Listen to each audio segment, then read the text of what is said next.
Hello, my name is David Fedele. I'm an independent documentary filmmaker from Australia, and I'd like to call this a workshop rather than a masterclass. Firstly, I don't feel that I'm in any way a master in what I'm doing. I'm at the very,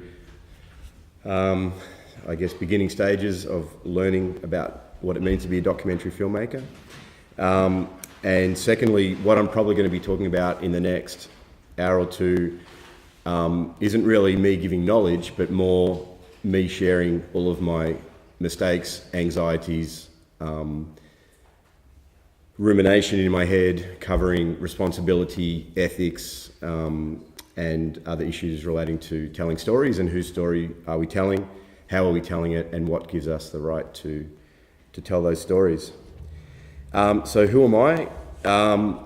I'm just a regular guy with a small camera. I didn't study filmmaking or anything related to that.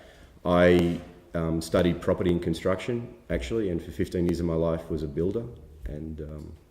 But I used to travel a lot and liked going to countries as interesting or different as possible. So I got into filmmaking through traveling.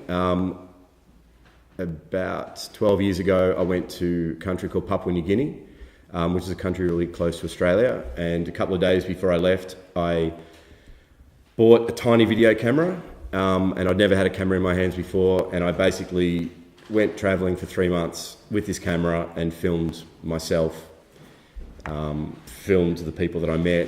And 12 years later, I'm giving a workshop about documentary filmmaking. So it's quite a sort of fell into it by accident rather than this idea of wanting to make films all of my life. So the way I want to sort of structure the class is more going through my own personal journey from making my first film, which was a film by accident, through to making my recent film, which is showing tonight, REVENIR. And so the main questions I'd like to sort of ask to think about are: whose stories are we telling? Why are we telling them? Do we have the right to tell these stories? And how do we go about this in the most responsible way possible? I quite often speak in front of people, but generally I don't have notes. This is the first time I've actually prepared something, so I'm sorry for looking down on my notes, but 2 hours is a long time to speak without anyone asking me questions directly. So I apologise if I keep referring to my notes. In saying that, please feel free at any time to put your hand up and ask or challenge or debate anything at any time. I welcome that very much. Preparing for this talk, it made me go back I've made 5 films, I guess, and it made me sort of go through that process. And the one thing that I hadn't really realised until the last few days was that each of my films is an experiment, even if I didn't know it at the time. I guess by nature, or the way I go about things in documentary filmmaking, is you sort of jump off a cliff and you don't really know what may lay ahead, and inevitably it's not what you expect. So I think that's also something to really consider, or to be open about in these sorts of ideas, is that we can talk until the cows come home, but it's not until you're actually in a situation and sort of experimenting with things. So none of the films that I've made, they haven't actually ended up the way that I perhaps thought that they would when I started them. What we'll do today is just sort of go through my own story or journey in how I arrived to where I am now. So the first film that I'd like to show you a trailer, which is a bit embarrassing now, but it's a trailer of this first film that I made, which is about myself travelling around Papua New Guinea. The film's called PNG Style. I've got a headache that could kill 100 men. I haven't got any water. It's all good, because I'm at the top of PNG.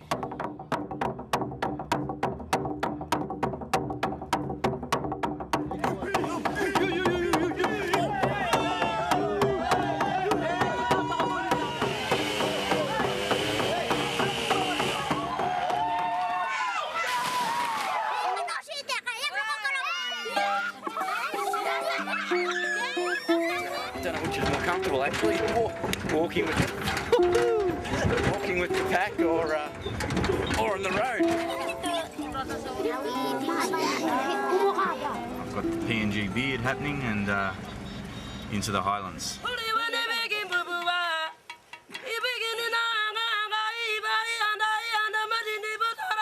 Chewing betel nut with the Asaro Mudman. Sounds good. Tastes like shit. Sorry. PNG style.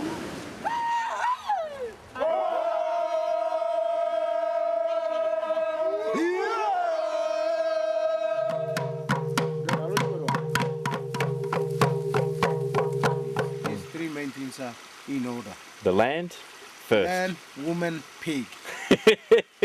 He was continually telling me that he was a murderer and how many people he'd killed and how many tribal fights he's been in, and He must have been boasting. he was boasting, but I tended to believe him. It's day 6 or 7 I think on the river. It's pretty stinking bloody hot here. We'll shoot here and come up here, maybe buy gun or knife or something, we don't know. This is the most incredible fishing experience I've ever had. PNG Baku. Go for a swim.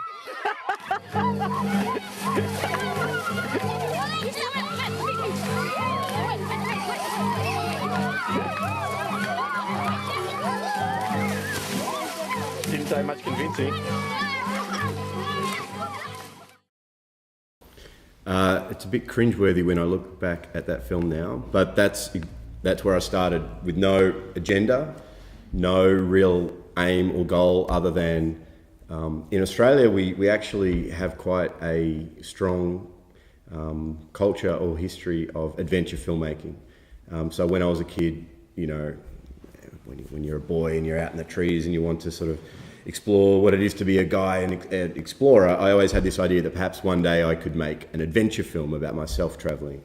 And so when I sort of had my first existential crisis, which actually has never left, I decided to go off by myself and make this film. So I wanted to show you it for lots of reasons. The first is that this is sort of where I started. And the interesting thing is, it's because I knew so little, I didn't think about any of these issues of representation, authorship, whose stories am I telling. I thought about nothing, basically. And in many ways, that naivety, actually, I now see was quite freeing and liberating at the time. As I didn't really go with a particular agenda to tell or a particular story to tell, and I was the protagonist. So in many ways, it was my story to tell because it was my journey. And since then, I've never turned the camera back on myself. I've always told other people's stories.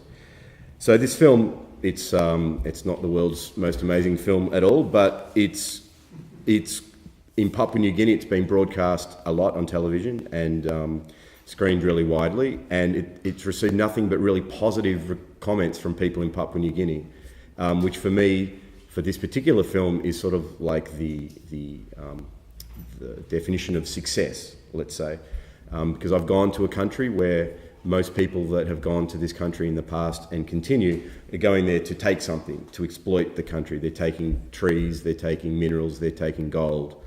Australia went and actually took the country. It was an Australian colony until 1975. Christian missionaries continued to go and spread their word. And in a way, I think Papua New Guineans like this because there isn't a sort of agenda other than just to show their country. And even in the media, I don't know if you're familiar with this country, Papua New Guinea, pretty much the only thing that is shown on Australian television are stories of cannibalism, headhunters, violence, sexual assaults, which of course do play a part in the history of Papua New Guinea, but it's only a very small part of the country. So I think there's also this sort of naivety that I had that unfortunately I don't think I can ever recreate in my own work from here, because now I attend masterclasses and conferences and sort of being told how to make films and question things so much. And I think sometimes getting rid of that actually potentially is a liberating thing and allows you to make perhaps films with less of an agenda and be more open to revealing what you find rather than having a set idea before you go. So what I did, I travelled for 3 months. I came back with like a plastic bag of 30 hours worth of tapes, and for 5 years I didn't know what to do with them, so I did nothing. I continued being a builder, and then I went to London and I met a friend who was just starting out in documentary filmmaking, and together we edited this film. We submitted it into some festivals. It won a very small award at a small festival in London. And then I did a 10-day documentary filmmaking course in London in 2011.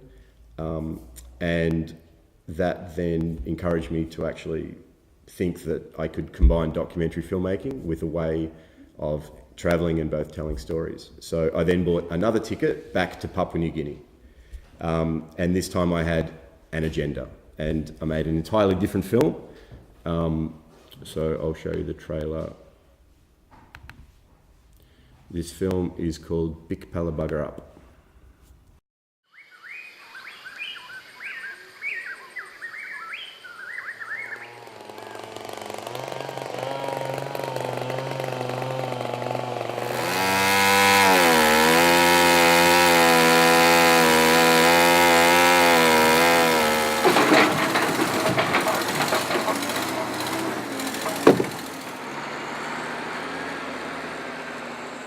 Organ kisimi taslo place.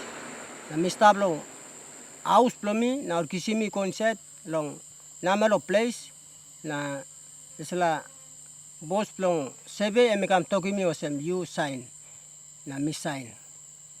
A lot of companies have come in to do logging activities, have taken advantage of the people, the very simpleness of the people.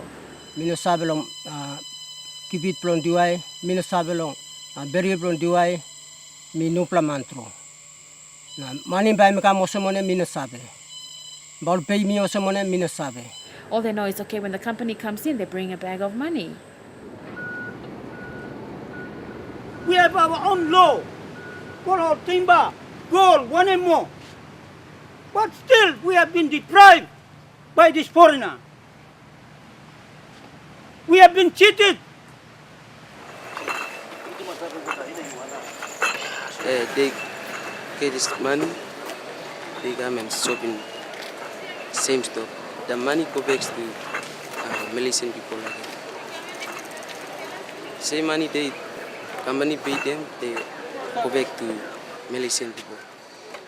What is this from Blagoya? Where is our money? Where is our money?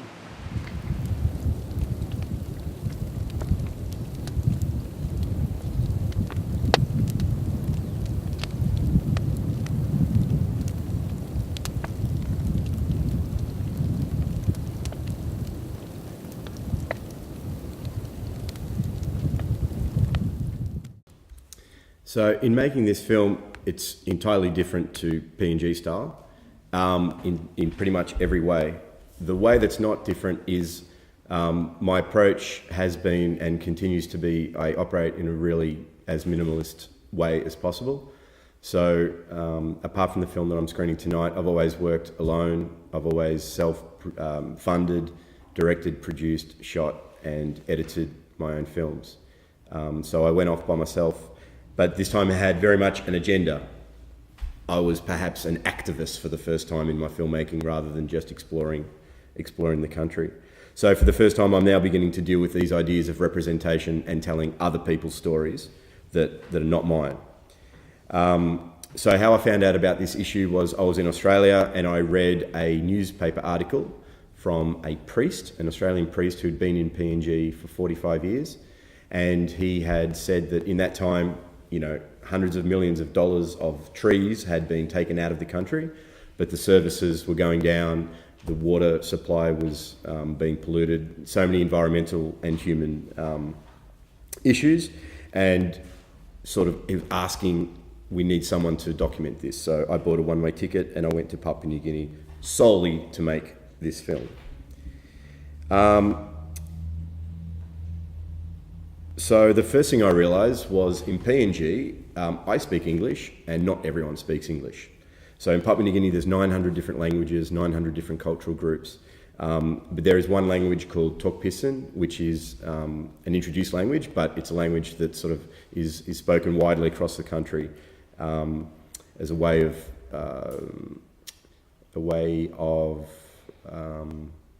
a colonial tool in a way of controlling all these groups of people, which I didn't speak Tokpisin at that time. So the first thing I understood was that if I need to make these films where I'm telling other people's stories, is that I need some assistance with language. And so in all the films I've made, I've understood that though I make these films, I say, as a one-man filmmaker, I always have the most important person right next to me, which is my assistant, translator, cultural mediator, or friend. So in each film, I've generally tried to find someone that fills that role. So I met a guy called Abraham, who was a carpenter, and he was out of work for a couple of months, and he became my friend, and Abraham was with me every day when we were making this film. He was a local from PNG. And so that started this idea that I've never actually made a film in a language that I understand. And still to this day, I've never made a film in a language that I fully understand, which has... I actually think it's a really interesting, novel way of filmmaking, because in some way I film what I see, I film what people are saying, I film what I find, and I film what people want to say to the camera, but I don't necessarily understand what they're saying at the time. So in some way, I guess what I'm trying to do is to try to get closer to some idea of truth, which ultimately does not exist, but trying to find or use experimental ways in which to represent people's stories in an honest way. And I'm finding, and to date, that has been an interesting way so far to work. But it's bloody difficult because you don't understand what people are saying. I didn't speak much Tokpisin at the time. I speak a little at the moment. So basically I relied on Abraham to help me in every way. And so what I also had to do is give power over to to Abraham, which I'm not a person that gives power across very easily or well. So, but in order to make the best film possible, he becomes my collaborator. So he really had to understand my film, why I was doing it, what questions I was asking, and then a lot of the time I would kind of be the guy with the camera, and Abraham would be asking questions backwards and forwards, or prompting people to speak to the camera in their language, of which I couldn't do. So I'm filming not necessarily understanding the questions nor the answers, but both having to use my intuition in knowing that I'm getting something interesting, but also giving power or control over people to tell what they want to tell in the film. Ultimately, if I don't film it, it doesn't go. My films don't have, until my last film, don't have any narration or voiceover. So if I don't film it, it doesn't exist at all in my film. I also began testing this idea of getting a camera and pressing record and getting someone to speak without even really asking questions. So I didn't know what they were saying to the camera, but I'd get Abraham to say, just allow them to say whatever they want, almost about whatever they want. And so in a way, I was able to control the idea of the film in some way, but very much the content that I was recording is not so much controlled by myself. So that has continued in the films that I keep making as well, in the sense of I press record and give people an opportunity to speak in their own language. And most of the time it's in local indigenous languages. And then I only understand some days, weeks or months later exactly what I have on camera. So then the most difficult challenge at this moment is I've got so many hours of footage, people speaking a language that I don't understand. So then translation becomes all important, and for the first time you begin to understand what you have and what you haven't, and then begin editing, obviously. And though as much as I say I'm allowing people to tell their story, ultimately I am the filmmaker, I am editing, I am leaving 95% of what I film out of the film. So I have to be as honest and rigorous as possible in trying to produce this footage and story to honestly represent both what I feel and what people are telling me.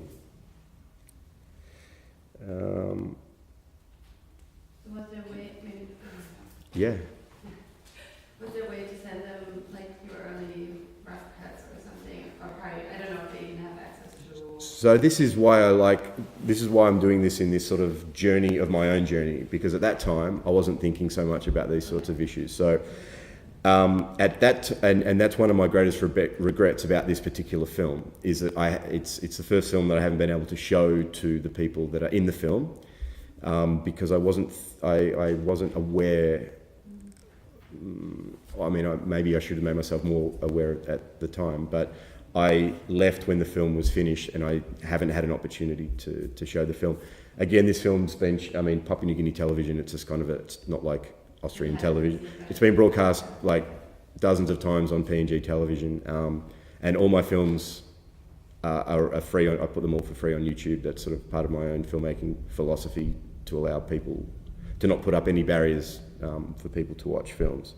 So yeah, internet is not as easily obtainable in PNG as in Austria, but if you happen to be watching television over the past years, and that people in PNG have watched this film, and also quite a number of Papua New Guinea and other Pacific Island NGOs and organisations have used the film in their work in different parts of the region that are experiencing some of the same problems.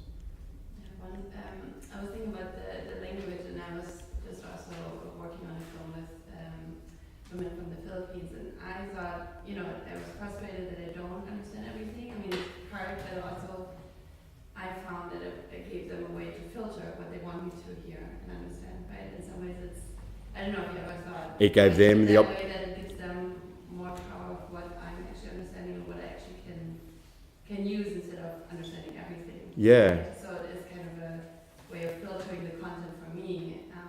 It can go both ways. It was frustrating, but it also was, in some ways, I like the thought of them being able to cut me off of some part of the conversation. Yeah, I think it's a really I also think what's, or in my experience is, some people are speaking different levels of languages. So if I was speaking in Tokpisin, even these guys in the village, they could have just a rudimentary idea of how to understand Tokpisin, but they speak Tokplace, they talk their local language. So you can even go a layer deeper, which is really, it presents a lot more challenges when translating, because you need to find someone that speaks those local languages. But I think that's where this sort of filmmaking become really interesting, where they're not speaking their sort of colonised language, they go even deeper to their local language. But it then starts so many different challenges, because in my language, which is English, how do you really translate these words that don't have many times proper translations? So yeah, there's many challenges. Did you want to? I was wondering how you do the translation and get it. I mean, you have, say, 30 hours of footage. Yeah. Back to Australia. Yeah. You have people speaking in 5 to 10 different languages. Yeah. How do you Perfect. know what's important, what you want to use? How do you translate that? You must be reading my notes, because that's exactly where I'm up to for the. So no, I've never left the country without having it fully translated. So I did all the translation in Papua New Guinea, and Abraham was also my translator in the sense of translating to English for me. So what I have done in all my films, and it works quite well, is I sit with my computer, I put all the raw footage, all the rushes inside there, I pull them all into my editing software, Final Cut, and I do the subtitles at the same time as the translation. So I actually subtitle not all the footage, because you begin as you. I guess that translation process for me is the first step of editing. If I don't translate it, I almost don't go back to it. So I'm selecting at that first stage what I even consider for that will go into the end film. So I'll sit with a translator, and I actually type the subtitles in, so that I can leave the country, or I can leave my translator, or I can be elsewhere, and I can now edit in English. It causes some other difficulties, but I found that's the easiest way for me to work. I guess I'm lucky that I'm not this sort of filmmaker that comes back with 300 hours of of footage. That would be much more problematic in this way. But I've been able to it takes many months to translate before I can start editing, but I find that I'm already editing the film in that process. And what I'm doing, because I don't understand it, I'm even though I shot it perhaps, I'm much closer to being the viewer's experience, because I'm understanding it for the first time. So I think that's been a really interesting way that helps me in my editing as well, because the first time I go through the footage, I'm not only reviewing what I shot and for this kind of the second time, but I'm reviewing it for the first time because it's now in a language that I understand. So what did I learn when making this particular film? I guess so, this idea that I went with an agenda, and I was quite naive, probably as a human, but very definitely as a filmmaker. I had this idea of the story that I wanted to tell, and that was a story of exploitation and the suffering that caused the local people. And my naivety at the time thought that I had to just basically tell negative stories and images of suffering and so forth. So I kind of fell into what I would call maybe a journalistic trap of, knowing what you want, capturing that image in some way. And the main reason I understand that is that a friend of mine who I met in Papua New Guinea when I was making this film, he showed his wife, who wasn't Papua New Guinean, and I said, what did she think of the film? And he said, she thought it was okay, but her comment was, don't people laugh in Papua New Guinea? And I said, they laugh like more than anyone I've ever met on the planet.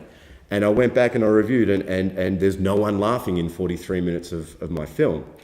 And I realized then that I thought that was sort of contrary to what I was attempting to show, in a sense. Very naive. I hope I've learnt from that, but that's why I wanted to sort of do this talk today from where I started, though it was only not that long ago, but where I am now, and hopefully how I'm learning through that process. So yeah, it kind of showed me that I went with this agenda, and perhaps that wasn't the most, and I went to make an activist film. That was my intention. Now I understand that by not showing the other side, which is the real side, which is how people live when they're not in those suffering situations, you actually you make a much less strong film. To offset 43 minutes of just people telling negative stories of suffering, one after the other, it sort of loses its impact, and the audience sometimes not able to engage in it. But it's actually much stronger if you offset it against joy and people living their everyday life, and then the next scene, it's even made even stronger by contrasting the suffering compared to the daily life stories. So my biggest regret in that particular film was not being able, or I left the country and I haven't been able to show the people personally. And what I did, so the topic today also includes responsibility. I wanted to talk not just about responsibility of whose stories they are, but just responsibility of human beings when getting involved in these sorts of projects. And I realised that perhaps the most interesting work that I actually did while making this film had nothing to do with making the film. I am educated, I speak English. This was a film with people that were forced into signing documents that they didn't understand.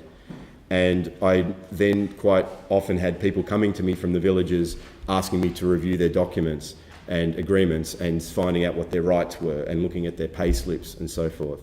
And I kind of realized that 99% of the time I wasn't filming anything, I wasn't editing anything, I was just sort of involved in this wherever I was and the people that I was with.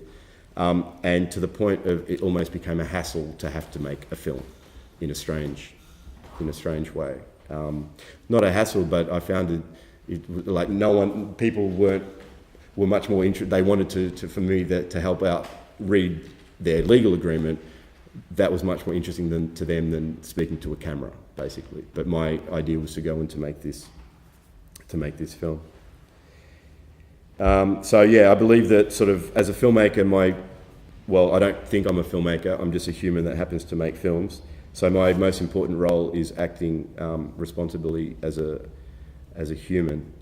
But what I wanted to do was to make this film. My first film was a film about me. It was about my travel, and I wanted to now reverse it and as much as possible be close to the stories and the language of the people I was filming. So the film is called Big Pella Bugger Up, which is Talk Pissin for Big Pella is like big or grand or huge or enormous, and Bugger Up comes from English buggered up. It's buggered up, so it's like damaged, polluted, destroyed, fucked basically. So it's like big disaster, big damage. And that name of the film came from the locals who I was working with, and we were talking about what we should call this film, and we came up that was a great idea for a film. It was a great idea for a film in Papua New Guinea, but it's just made it hell when trying to communicate that at festivals or any other. But that's more, for me, it's more interesting that to be true to the people that you're making the films with. So after those two films in Papua New Guinea, I became increasingly interested in resource, both exploitation, sort of where resources come from and where they end up. So I thought the Big Pella Bugger Up was looking at primarily where resources were coming from, and then I started to think more about what happens to resources at the end of their life, and started to think about these things and phones and electronics and televisions and refrigerators, and discovered the phenomenon of electronic waste, e-waste, and at that time most of the world's electronic waste was ending up either in Ghana in West Africa or in India, and I decided to go to Accra, the capital of Ghana, and make a film at a place called Agbobloshi, which is the Africa's largest electronic, I say dump site, it's not just a dump site, it's also a lot of business, but disposal of old electronics. The film is called E-Wasteland, and this film was shown here a few years ago at this festival. It's a 20-minute film without dialogue, just images. This is just the trailer.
So basically what is happening in the images is the young guys, and mainly they are guys, are smashing old electronics to obtain small amounts of metal, and mainly it's copper, also aluminium, but mainly copper. So basically they're smashing through these electronics just to find small amounts of metal in which they sell at the end of the day, and that's how they make their living. These guys mainly were from the north of Ghana. They were the Dagomba people, and they'd come to Accra, sort of the normal story, come to the capital city to find a better life. For most, it didn't work out that way. They took over this area that was a nice green land, and it's a huge slum now of over 50,000 people called Agbobloshi.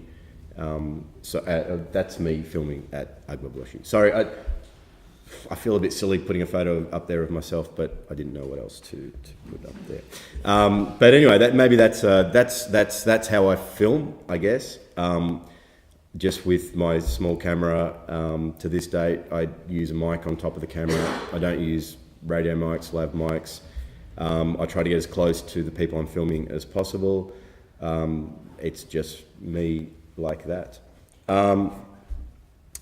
So before I went, I guess I was drawn to the specific place from watching news reports, reportage, small films, but not documentaries, let's say. And the main stories that I was hearing, or the way that these stories were telling, were basically Western journalists or presenters with a microphone standing in front of, this scene, which is extremely visual, of 24-hour smoke. Some people call the place Sodom and Gomorrah, which I think is sort of the media has put this name to this place. And it's actually the most toxic place on the planet, apparently. Number 2 is Chernobyl. It's extremely toxic because you can see the black. It's just now black. The river is dead. Nothing lives in the river.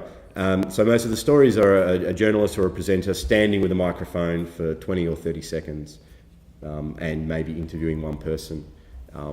And the general stories that I heard on the news report was they would ask a pretty simple question, which is, how do you think about this and how does it make you feel?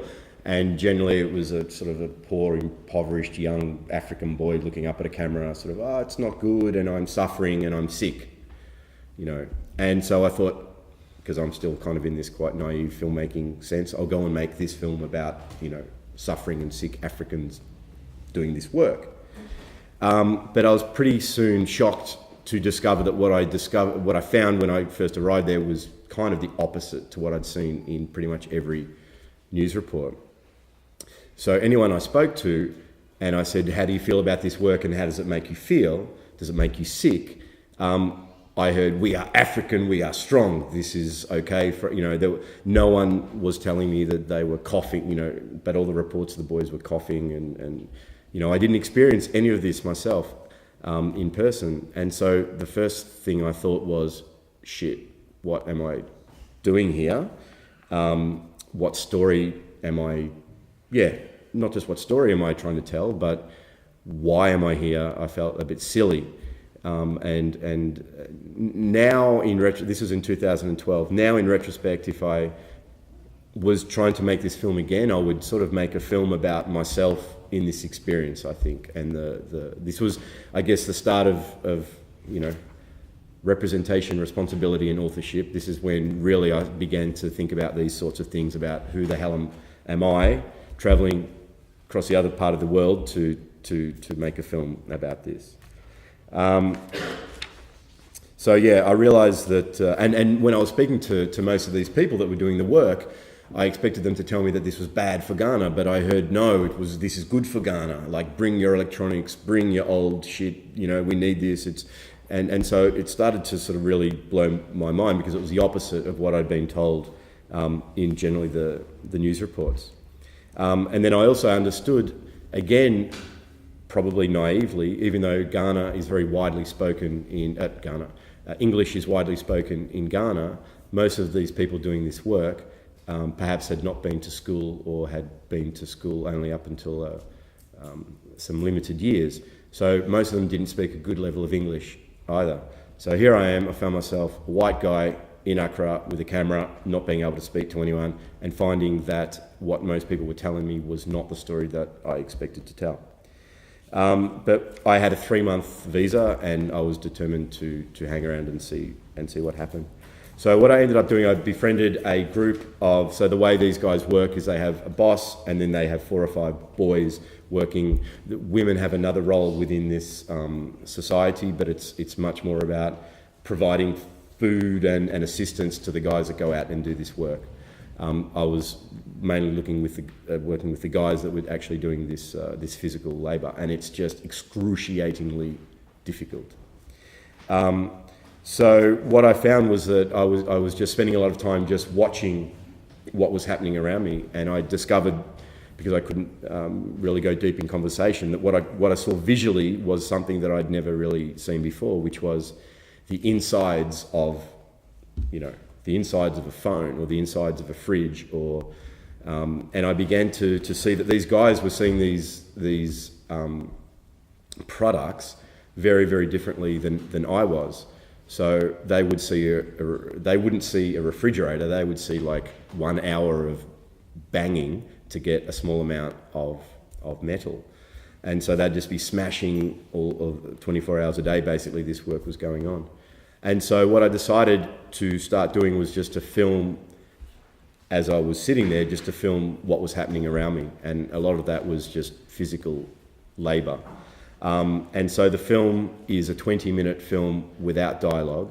And I decided that I became much, much less interested in telling the stories of the people doing the work, but actually much more interested in, it became a film about the viewer, in the sense of these are our electronics, or to ask us, what are we doing, how is our consumer culture affecting other parts of the planet, rather than sort of telling another, suffering African story, I guess. So in many ways that determined, or that dictated the film that I made. So it didn't, there's no interviews, there's no words, it's just purely images, and it's more a reflection back onto us about our consumer culture. While I was filming this in Accra, it was in 2012, Coney 2012 came out. If you remember this, I think it was the most viral video in the history of YouTube at that time. It was however many hundreds of millions of views. And I kind of got really depressed, because I was making this sort of slow observational documentary, knowing that not many people would watch it in the scheme of the world, where at the time Coney came out and hundreds of millions of people were watching it. And it really, and I will probably judge that Coney film quite harshly, in that it was, white guys telling kind of African story, or in their own way. And so I'm still dealing with this dilemma of you attempt to be as truthful as possible, or work as rigorously, ethically as possible, but ultimately you're not producing a film that the masses are going to be engaged with or interested in. So there's this offset that's always has to be, these are not commercial, the films I make are not commercial films, yeah. Could you just talk, because we haven't seen the film, about the structure? Of this film? Yeah, of, you didn't use any, yeah, I don't know. a little bit about the structure. It's a really good question. If I have the film, I don't even know. There's not a. It's more. It's sort of done.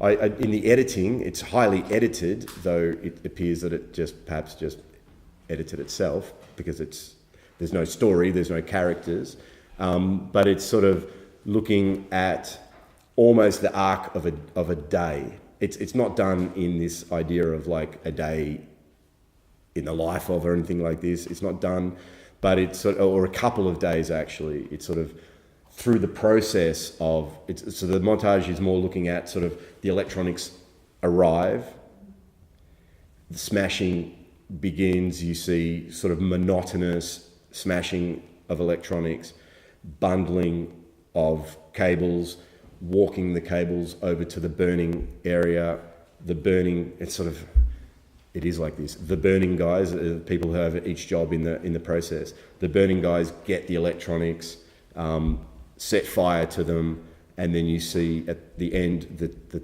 tiny amount of copper that's obtained, and then you see the rest of that waste actually thrown in the river and thrown on the land and set fire to, and just the blackest smoke you have ever seen. So it's extremely dangerous. These guys are killing, they will die from this work, but they kind of don't know it. What is the life expectancy? My understanding is that no one, because it's a relatively new phenomenon, so people don't really understand the full extent of how dangerous it is. It's sort of like those things that you're unable to actually understand until people start dying, if that sort of makes sense. So it's relatively, I mean, when I say relatively new, 20 years ago, this did not exist. Yeah, this phenomenon, I mean, it's just because we now love our machines so much, including myself. So I now began, where am I? Yeah, so two other stories that really challenged me about when I was making this film. The first, I remember crossing a bridge over one of these sort of polluted waterways, and a guy saw me with a camera, and he said, "What are you doing?" And I said, "I'm filming." He said, "Where are you from?" I said, "I'm from Australia, but I live in London." He said, "You came all the way from your country to my country to film the worst place in my country, to show the world the worst place in my country." He said, "Why don't you go and film anywhere but here? You know, film the green, film the people, film the cultures, film the colours, film the dancers, film everything." And I nodded and agreed with him in some sense. What am I doing? Going across the other part of the world, risking my own health. I stayed for 3 months. I was filming for about 6 or 8 weeks, and then I stayed in Ghana to finish the edit. And then that what I was able to do, because from my previous experience of not being able to show my protagonist the film in Papua New Guinea, I finished the film and I returned with my shiny laptop back to the electronic waste site, and we watched the film here at the same spot on my shiny machine. And I gave them DVD, because these guys, they don't have much, but they all have nice DVD players, and because they get access to these things. So I gave them a DVD of the film, and we watched the film together on my computer. And something really interesting happened that I could never have anticipated. And one of the young guys that I was filming as part of this group, I befriended him because his English was better than the others. His name was Adam. And I'd been telling Adam for the whole time that I was there, that he should consider not doing this work because it wasn't good for his health. And he's like, "Well, what else can I do?" And I said, for the same money, you can sell water in the streets. And I'm not saying that's a very good sort of long-term job either, but it's not killing you in the process. And he didn't get it. Then we watched the film together, and I didn't prompt him. He turned to me and he pointed at himself on the screen, like 50 meters from where he does the work, and he said, "This is not good, I need to stop doing this." And he only could see himself. I still don't really understand exactly what happened at that point, but he kind of like saw himself outside of his body and could observe himself on a screen, and then realised that this wasn't good, he'd been there for years doing this work and never really questioned what he was doing there. So more and more, I haven't actually incorporated it yet into my filmmaking, but I like this idea of sort of people, filming people, then getting themselves to sort of reflect upon their own images. So I would hope in the future that's a way that I grow in my own filmmaking. So that film was A Wasteland. It was shown here in Vienna at this festival, perhaps in 2013, perhaps. Then the next film that I decided to make was a film called The Land Between, which was a film in Morocco. Maybe I'll show the trailer.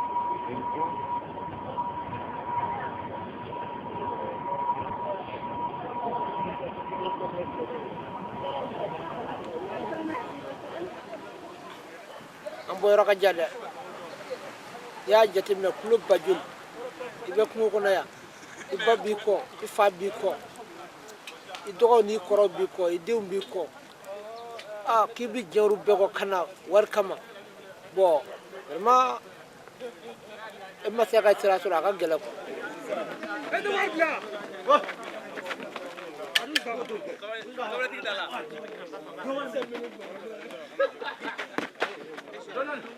ni kon duna Morocco ba ko mi ka fa duna kaso bona kasi muna pa be kon ngap se ka papier ka tunu ni ka papier kon tunu na iti saka bo iti saka tanye iti saka ta ko nya fe ta era ka di ka fu bi se ko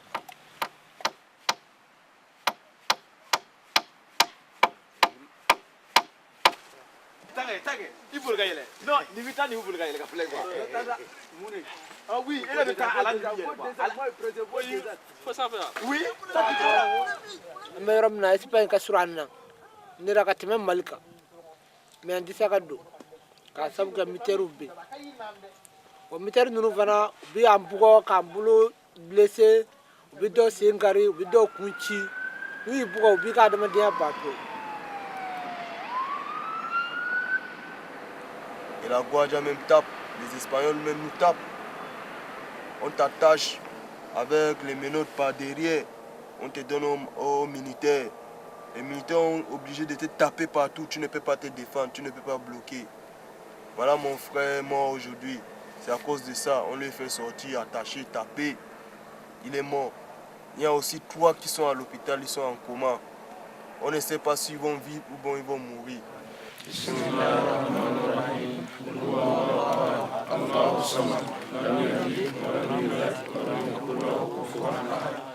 On va la mime kuluga ala ka sira Brazil traverse ko ala ko nogo yon fana o mo nyina ala fe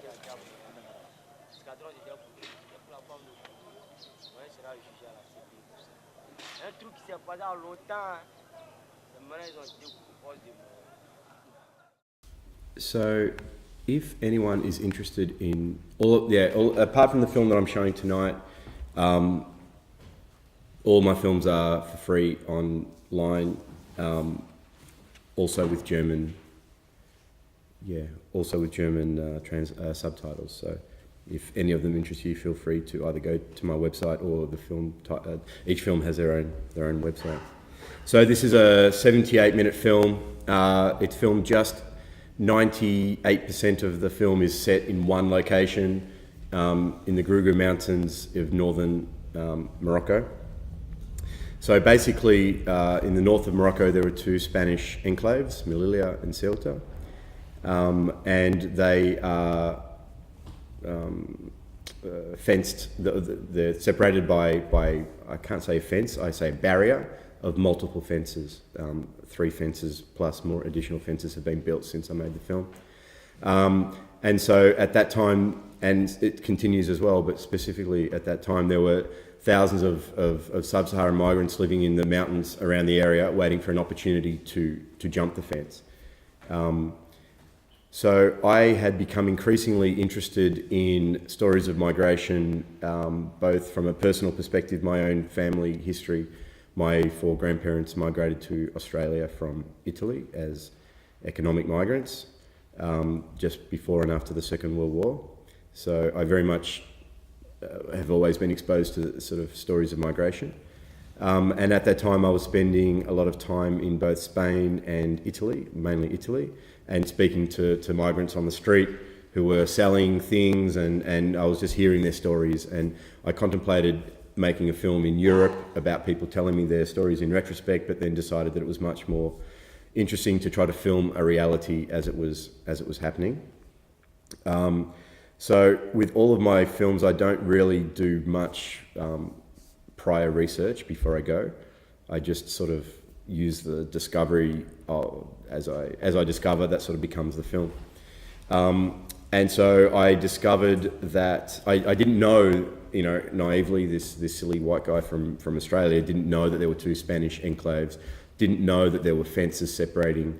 But I think also there's this very interesting concept that bringing yourself from the outside, you see things that you get shocked by things because you experience them for the first time, whereas perhaps most other Europeans or people that are engaged in these issues would know that this sort of situation exists, and it normalizes the situation in some ways. but I discovered it for the very first time, and it sort of blew my mind, but that there was a man-made physical barrier, not just between countries, but between continents. So these are man-made barriers between Europe and Africa. And what sort of pushed me to make this, to focus on Morocco as opposed to other parts of North Africa, was this visual image of a fence. I thought as a metaphor it says so much, not just in this particular location, but just across so many different parts of the world. And so I basically bought myself a one-way ticket to Morocco and took that little camera. And I didn't know anyone. I knew one person in Morocco.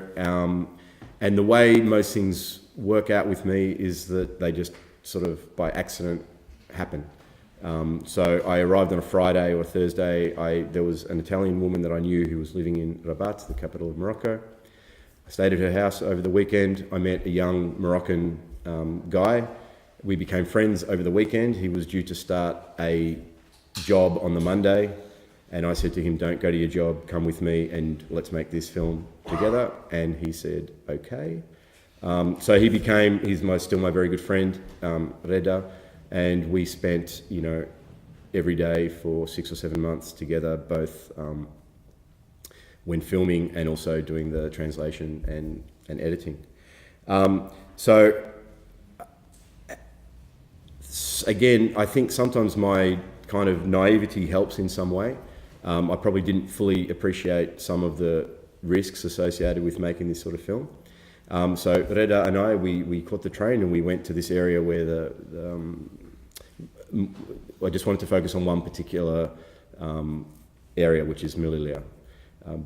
And so we went to the forest and we just started walking, looking for migrants that were living in the forest. I didn't have any contacts at that stage. And it was really, really difficult. It was super difficult to get any access to anyone.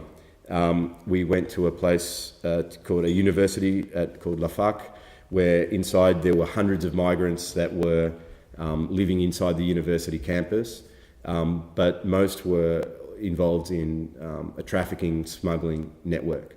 So we were, at that stage, demanded to pay €10,000 by the bosses or the chiefs of that particular university, of which I didn't pay, obviously. So we couldn't film there. We went into many other forest areas where there are women and children living, but again, they were very much entwined with trafficking and smuggling networks. And so we weren't able to film either without paying money, which I do not do, particularly to traffickers and these sorts of people. So it was really, really difficult. And again, I found myself questioning, what am I doing here and what story am I trying to tell? But in this instance, it was, how the bloody hell am I going to get access to tell this story? And then we ended up at this one particular mountain, which is the Grugu Mountains, which is where 98% of the film is. And the reason that we could film much more freely there was it's sort of like outside of the trafficking and smuggling networks. So it's sort of the last place that you go, because the other forests, which were much flatter and where there were families and women and children, they were having to pay the traffickers to live in the forest. And for that, they were given a small plastic and access to water and so forth. But where I was filming, it was like a mountain like this, and it was just really the last place that you go, and you don't have to pay to stay there. So if you had no money, that's where many people were living. So in the Grugu Mountains, there were about 15 different ethnic communities. So basically all of West Africa was located in these mountains. So the people from Senegal, Cote d'Ivoire, Mali, Burkina Faso, so many, Nigeria, Ghana. And Reda and I would walk up into the mountains, and we soon became friends with a lot of these guys in these communities, but we were not able to film them. And mainly they were happy for us to talk to them. They were happy for us to drink a tea and play coffee but the idea of filming, no one wanted to be filmed, basically. So why did they not want to be filmed? The first reason is that not for so many years, but for numbers of years, many people had come. I wasn't the first guy with a camera to come. So many photographers, journalists, filmmakers had come and perhaps had promised something and that was never in return, whether that was money or come back to show the film or promise them to go to Europe or something. So they become extremely skeptical of anyone remotely looking like me, basically. The second reason was that they were sort of illegal in Morocco. They most of them were without documents. So the idea of like exposing themselves, not just their story but their face and so forth, was extremely risky. And the third was they wanted money. And that was a really difficult thing for me to try to understand. Of course they wanted money. They had nothing. They're living in a forest. I'm living in a hotel and I come with a €1,000 camera. Of course they want money, especially if I want to film them. I'm taking something from them. What's happening in return? It was a very, very difficult thing to get over. And so I thought at one stage that, again, I wasn't going to be able to make a film here. By accident, we had the number of a guy called Yaku from the community of Mali. And I was calling his number and we couldn't find Yaku, but we found another Yaku who now became he's the main protagonist of the film by accident. We didn't know at the time, but he was the second chief of the Malian community in the forest. So each community, they're self-regulated, let's say. They appoint for themselves their chief, their second chief, they have security, police, they have all of this structure, and then the chiefs will meet between each of the different communities to arrange themselves. So it's highly, highly, highly, even though it's living in the mountains in the most difficult conditions, it's highly self-controlled. And so I tried to explain to Yaku, which again was extremely difficult because I don't speak his language and he didn't speak a word of mine, what I was trying to do. So Yaku's second language was French and his first language is Bambara. And my assistant, Reda, could speak French, but not Bambara. So there was a very difficult negotiation for him to understand. So what we were able to do, after I would take my computer and we would go in the forest and I'd show him my previous films. So I'd show him A Wasteland and I'd show him other work that I'd done. And then I also would bring my camera and just start filming, but not for the film, but just to film things and to show. And so I'd come back the next day with the footage that I'd shot the day before and we'd watch it on the screen. And so he would understand maybe what I was trying to do. And then Yaku said one day, he said, okay, I'm going to ask my community, come back in 3 days and we will say yes or we'll say no. If we say yes, then we give you permission to film us. If you say no, then we don't give you permission. So luckily we came back 3 days later and he said yes. And then at that point, the whole dynamic changed. Everyone wanted to be filmed in their community. And I think that they very much understood that this was their opportunity to tell their story through me in some way or through the camera. So there was very little resistance within the community of Mali. And people were actually, if I was tired and put the camera down, they would like, hey, come and film us cooking. So they were really proactive. And what they would also do was want to talk to the camera. So I continued this idea of not understanding what people were saying and even just pressing record and not even asking questions, but allowing people to express whatever they wanted. I started because I had my translator and assistant Reda. We were doing it in French, and Yaku spoke some words of French, but not deep enough to go into his story. So then it pushed this sort of deeper challenge, which was for him to really be able to tell his story, he must be speaking in his local language of Bambara, of which I don't speak a word, Reda doesn't speak a word. So we were back again to this idea of capturing footage that neither myself nor my translator understood what we were saying. So I'll show you this was the first day that I was filming with Yaku. And then I'll explain why I'm showing you this. I'm Spain ko bo chen vraiment ensemble no bo sanji bambora nana banga fonya fana be yino bo andi dumuni nyina madu ami boy am ta sugura fana militaire bi tan gien ni police u ban gien ka boy ko vraiment asengale no quoi ya jetim ne fande yare mo chama bo aka so quoi ya donc do be mso fla bu bolo do fana be devla bu bolo bo vraiment toujours sam saka yelma kanto ya chama ne be ya no fande ya rebura quoi ko so bo chama varana na ya ka papier perdira bo vraiment marocain fana bi minge papier bi bula ti bolo ubisa ki mina ka taniye reflet la bo bitani alizeri nu yeruka yoro frangera bo anana ka jugu quoi bo vraiment nous c'est mega dobo fana na o fana ka bisa yo bi janye quoi parce que ame yorom na bana kunda to ka mine bo klebe jene bi na mitero bi na mo gen do bisa ka boka be ka ba kuru mu blessé bo avana ti dumuni nyerman du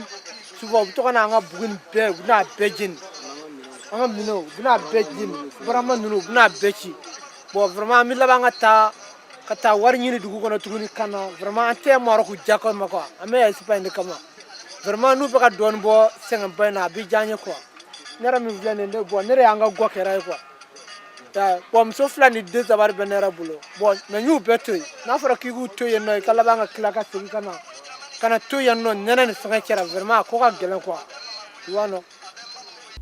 So I show you that's not in the film. This is the first day that I was filming. And Yaku tells me that he has 2 wives and 3 children.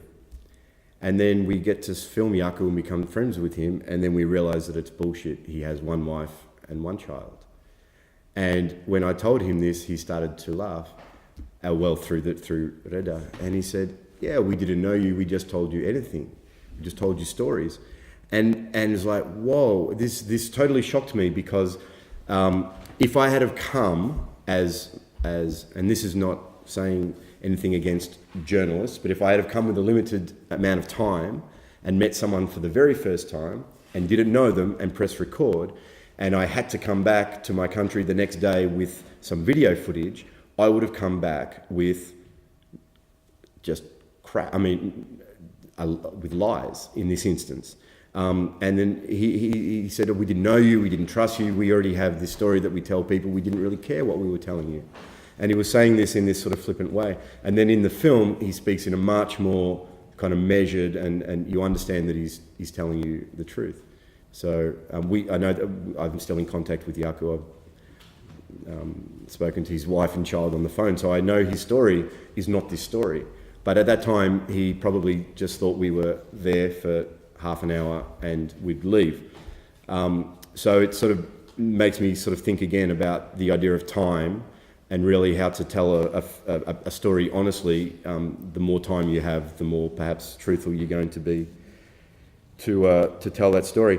So then the first scene that I showed, which I'll show again to give it some sort of context, was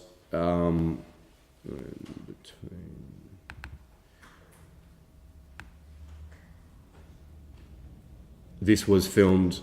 I'll just show it just quickly again to give it some sort of context. This is filmed in this location. So this is filmed with the Malian community, and I didn't understand what I was filming.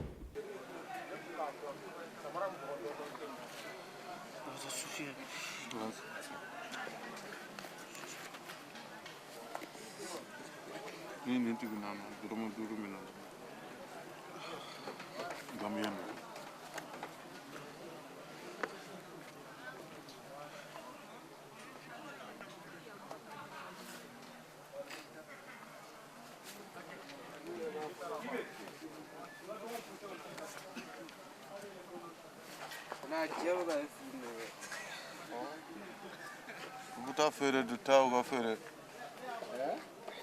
Ngo buta fere du uga ta nga ja fere ga wira soro ka onto he. Ah, mo ko se na bulo. Wallahi. Ah, be nga ja de ko goni. Wata na.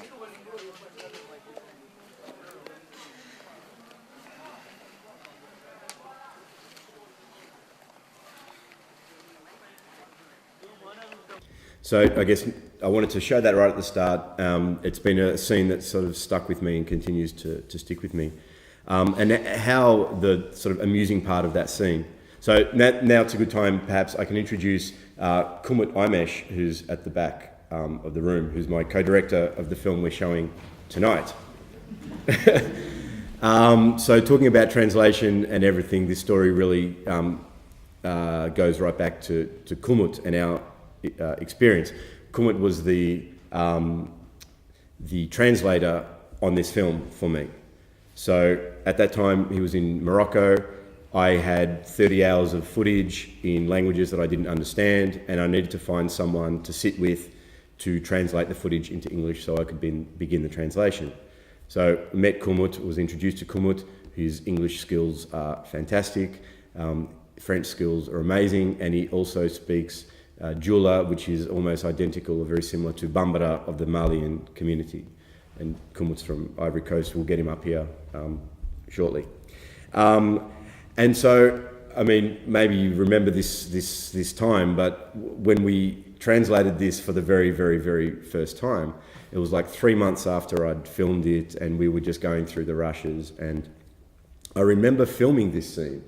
And when you're a filmmaker, you do all sorts of weird things, like you forget about what you just think about, like framing and the sun, and you lose all your humanity most of the time because you're actually thinking about the film that you're making. And I remember at the time I wanted to get this image. I had a nice frame, and then these guys started like speaking to each other in the middle of it. And that wasn't in my mind what I wanted for this scene. I was just wanting sort of to see what they were doing, which is hand sewing shoes. It's a very dramatic image for me. And then as I was filming, I thought, no, that's okay, because they're talking about, suffering, and they're talking about Moroccan military beating them and jumping the fence. I thought that they were talking about the things that I wanted them to be talking about. And then 3 months later, Kumut started laughing and laughing as we were watching the rushes. I said, what? And he said, they're talking about you. I said, they're talking about me? What do you mean? He said, yeah, they're talking about you're exploiting their suffering and making money on their suffering. And I remember at the time just thinking, it's a disaster. The whole scene is wasted. It's gone. And I wanted to move on. And then, because I thought that the film that I wanted to make was about, the story that I wanted to make about them didn't include me. And it most definitely didn't include me potentially exploiting their situation to make money. And then I realized quite quickly that, like that day, that next half hour, that perhaps not only would that go in the film, but perhaps the most important scene in the whole film. And it's so this film was finished like 4 years ago. And I can say that when I showed this film, most of the time, though it's a film about migration, every Q&A, someone will put their hand up and ask about this. And it's very, very interesting for me. I think that the more I want to make these films and explore these issues, I also need to keep addressing like my own role in the filmmaking process, which I thought I was being respectful, not including myself in the film. Perhaps the most responsible thing for me is to actually include myself in some way, not as the main protagonist or not with a voiceover, but just these small interactions. And so actually at the end of this film, I had it finished, and once I realized the power of them talking about me, I re-edited, or I put back in some more scenes where they were talking about me, not always in a positive way. So that sort of gives context to that particular scene. I also did things like I would kind of give my camera to people, and they would go off, not for any reason, but just to have fun. They would press record and come back. And I realized that night I'd be looking what these guys had what they'd filmed, and they were filming things that I'd been there for 2 months, I couldn't film.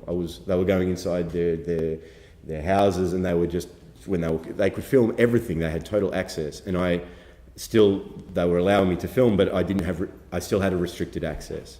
And that sort of started to make me think. And then the film we're going to show tonight with Kumut is an extension of my thoughts towards that process. Yeah. The question about ethics, at the beginning you kind of talked about, them being somewhat illegal and don't want to be filmed. And so this community, because you've spent time with them, kind of agreed to it. So it's going to be building up trust and rapport. But I'm just wondering how you justified it then for yourself to still film them and expose them and maybe be part of a surveillance Yeah. You know, you also showed surveillance images, and I'm wondering what Yeah.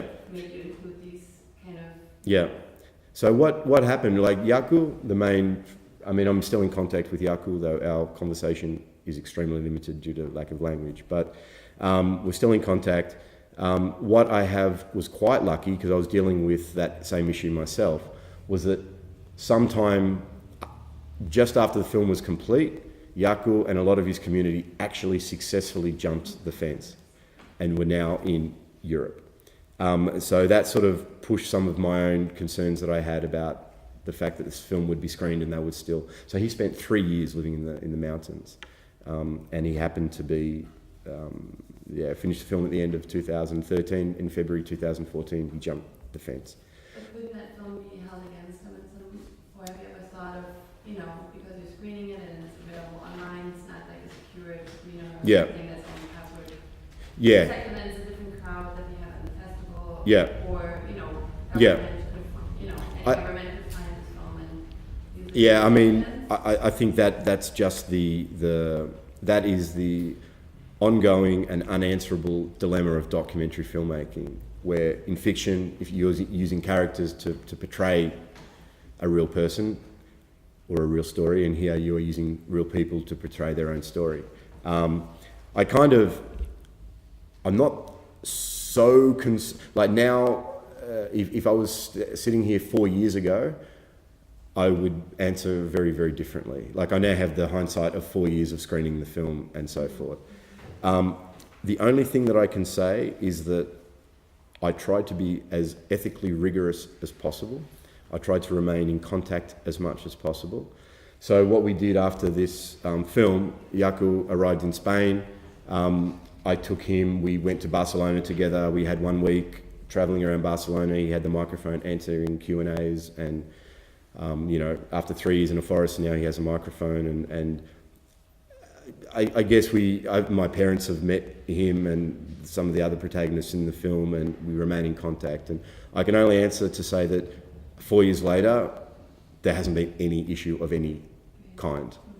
Not to say that, well, there's been other issues in which I'll just touch on, but of that particular. Where I did stop myself was I went to the mountains and I gave Yaku a GoPro camera.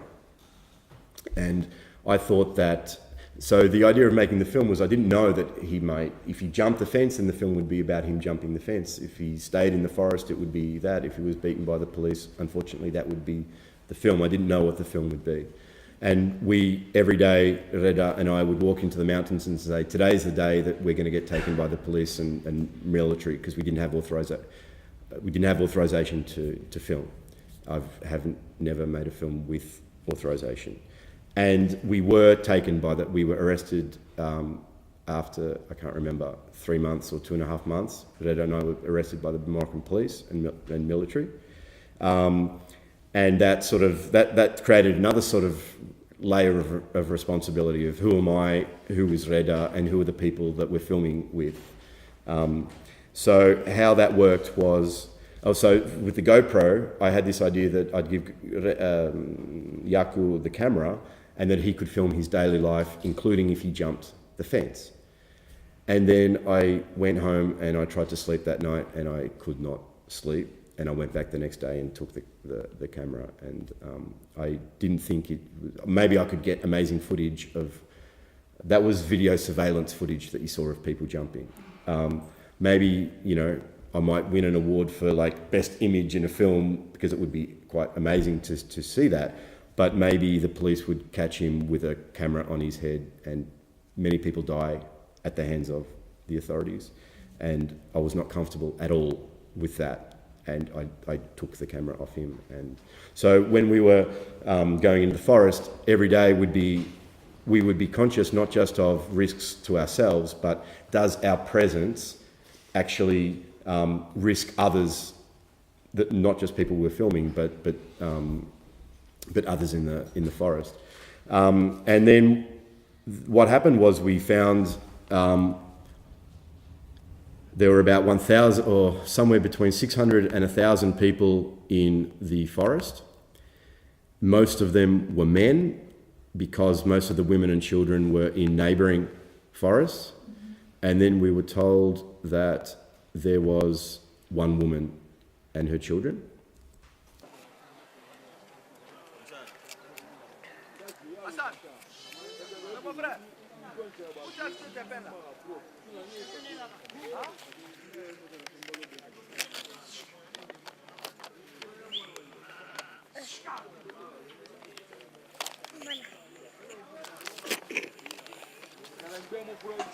Le matin, j'étais là avec mes enfants. Je faisais la toilette de mes enfants, j'ai chauffé l'eau pour faire leur toilette, pour brosser leurs dents, laver leur visage et leurs pieds. À ma forte surprise, je leur vois plus de 300 des militaires et des gendarmes qui viennent, qui mettent le feu sur les trucs des gens, ils mettent le feu partout, des habits des gens, des couvertures des gens, là où les gens dorment. Par la fin, il se permet de dire quelqu'un de mettre le feu chez moi. Il y a les soldats qui disent non, que c'est une femme, il faut qu'on laisse la femme et ses enfants sur son toit, mais ils disent non, il y a leur chef qui dit non. On traite les gens comme des chiens. Hier, il y a un Camerounais qui est mort. Depuis que je suis là, il y a 6 personnes qui sont mortes. On ne peut pas continuer à vivre comme ça. Je suis désolé. So this sort of took us to another level of ethical dilemma. I don't think I was born to make films, actually. I find filmmaking really, really difficult, particularly in these situations of suffering. And so I saw Aisha and her 4 children, and the last thing I could think of doing was filming. I mean, it's actually repulsive when I really think about it.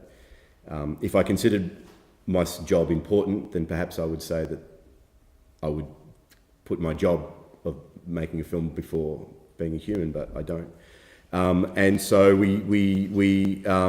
I rented an apartment for Aisha and paid the rent for 6 months. And I went back and I said, come on, Aisha, let's go.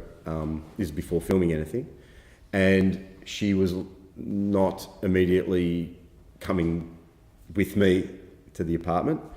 And after about 10 days, I had to say, like, today you have to tell me yes or no, because I need to do other things. And she said no. And so she decided to stay in the forest with her 4 kids, which I now understand why, but at that time I felt that she was being ethically irresponsible to her children.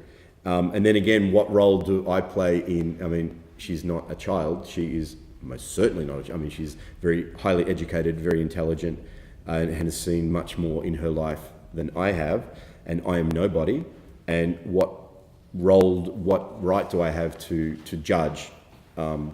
And so she remained in the forest, and then she allowed me to film from that point. So I think that's sort of, not that it answers your question, but I think that if I had come in a different way, then perhaps she wouldn't have wanted to be involved in the film. But what was so important for me was that her story represented not just her story, but it allowed that she's the only woman in the film. I couldn't really get access in an open way to others. So her story gave a voice. Does that sound really kind of... Anyway, it represented many other people's stories that are quite similar. So her entering my life also created a million other ethical dilemmas. And I'll go really quite quickly, and I'll get Kumut up here very soon. But then another level of responsibility. So you finish your film, and back, before social media, you could be a filmmaker and you could show your film, and your protagonist, perhaps you never have to contact it. I don't know, I've never made films before social media, but you can let, this separation. But now there's not really a separation, because I come to Vienna, I screen my film, I post something on Facebook, and my protagonists are following the film and can comment. And dear God, did that not provide me some really challenging moments with Aisha.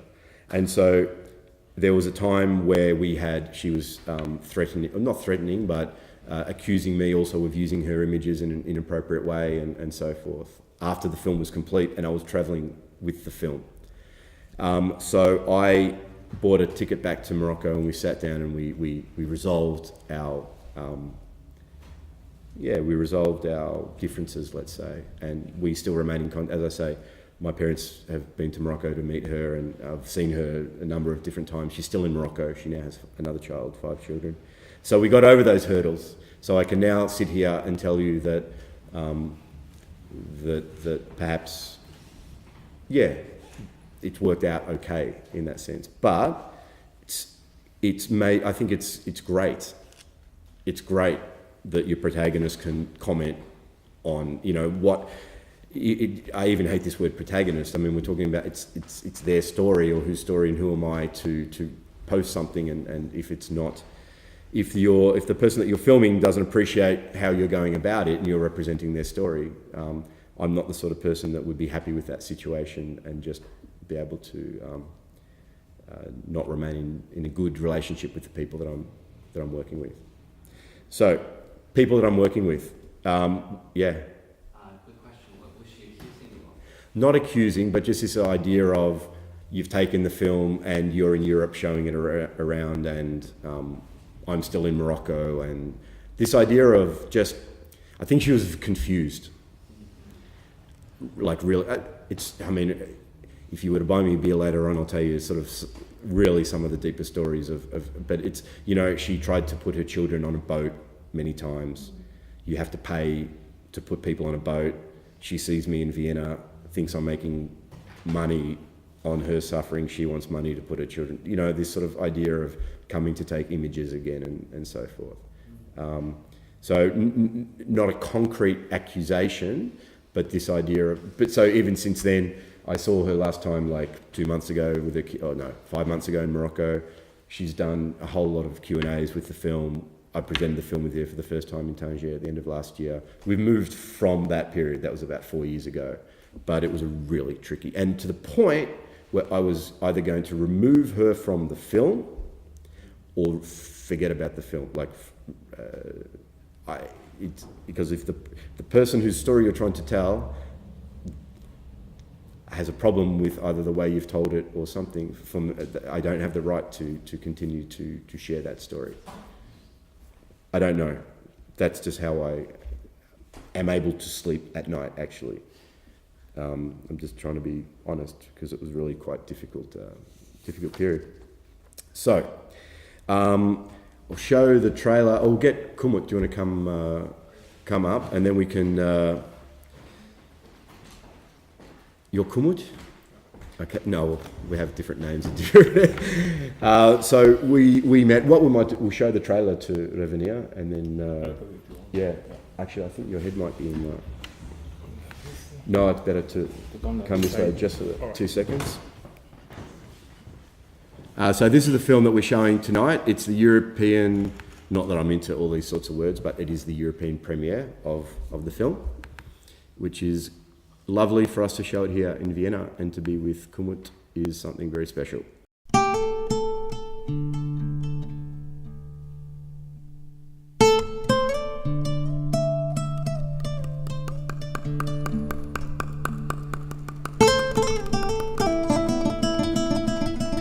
C'est ma première fois de tourner un film et la toute première fois d'avoir une caméra entre mes mains.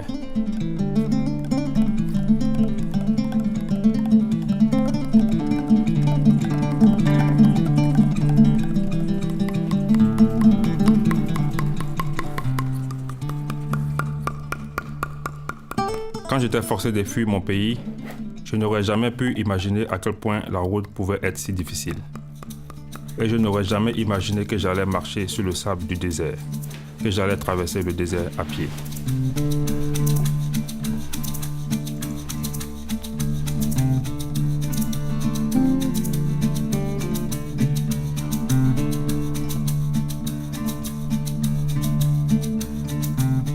Voyageant par la route de pays à pays et traversant les frontières de manière considérée illégale, je tenterai à nouveau de traverser la vaste étendue du désert du Sahara, suivant la même route que bon nombre de migrants, de demandeurs d'asile et de réfugiés continuent aujourd'hui d'emprunter.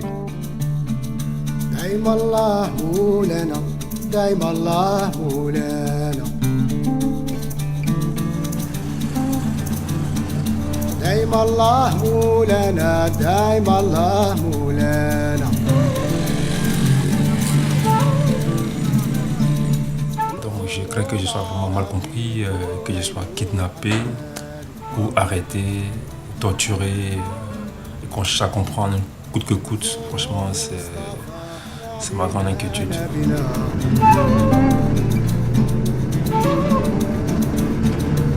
حريص القيامة مولاي محمدي الشفاع في الأمة مولاي محمدي دايما الله مولانا. Okay, come in. So, Kumut.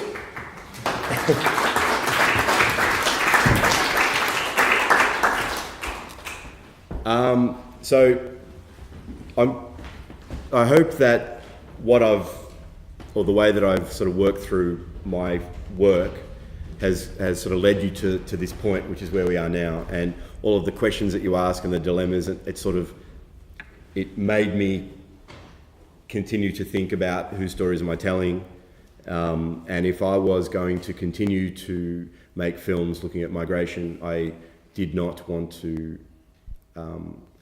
After making The Land Between, I told myself that I wasn't going to make another film about migration at this moment.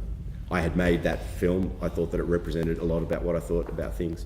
Didn't want to make the same film in a different location just for the sake of it, let's say, or because it was expected of me.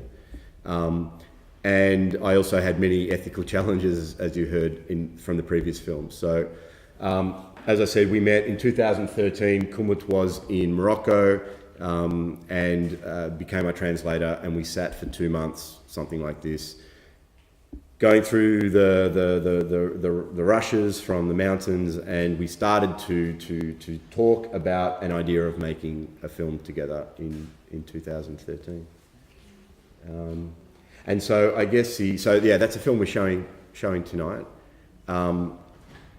From my perspective, maybe I'll ask a couple. I don't really know if you sort of want to ask questions or if I should ask, or we can have a chat. So feel free at any time to ask questions to either of us about this new film or about anything that I've said tonight.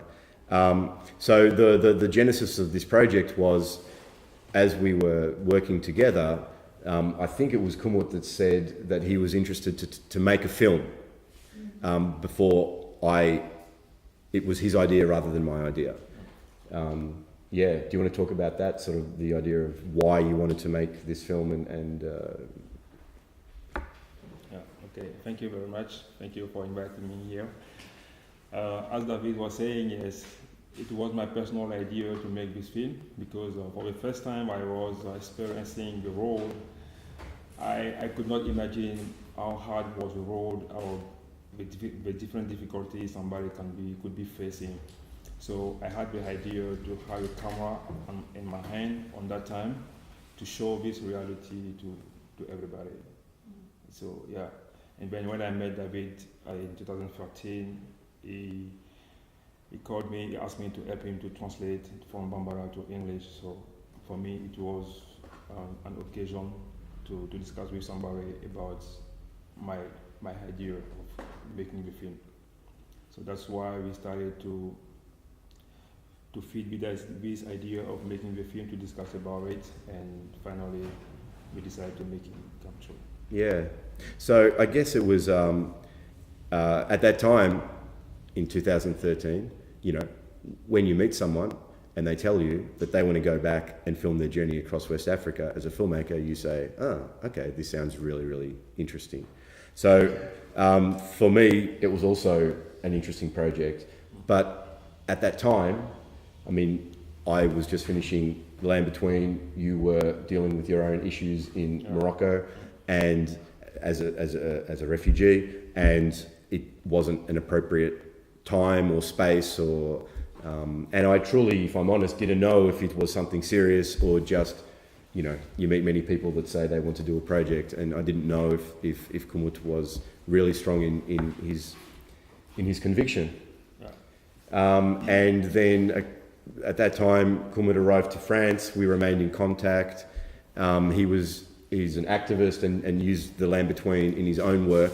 So we remained in contact through this. And then, I don't know, perhaps 2 years ago, I was back in Australia sort of looking for a project and contacted Kumut and was like, you know, are you like serious about that idea? Is it something? And absolutely. And so I flew to France and we reunited after that time. And about 2 years ago, maybe 18 months ago, 2 years ago. 2016. Yeah. And so the concept was that I would give my very limited filmmaking knowledge in a limited period of time to Kumut, and enable him to go and to film. So I did not travel with him.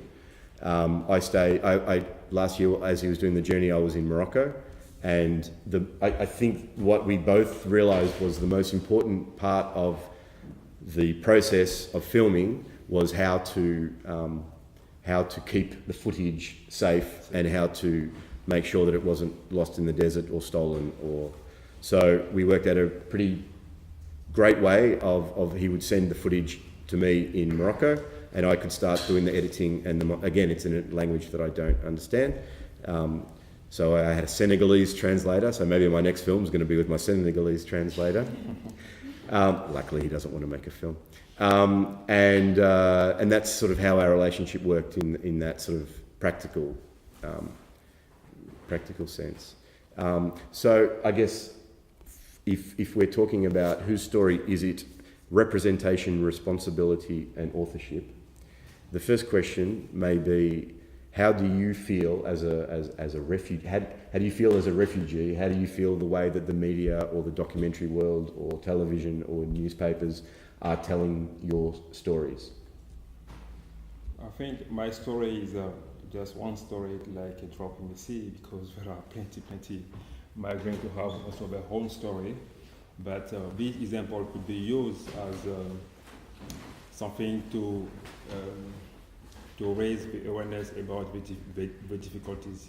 As I said, I am activist. I'm fighting for the immigrant asylum seekers' rights in the different countries where they are.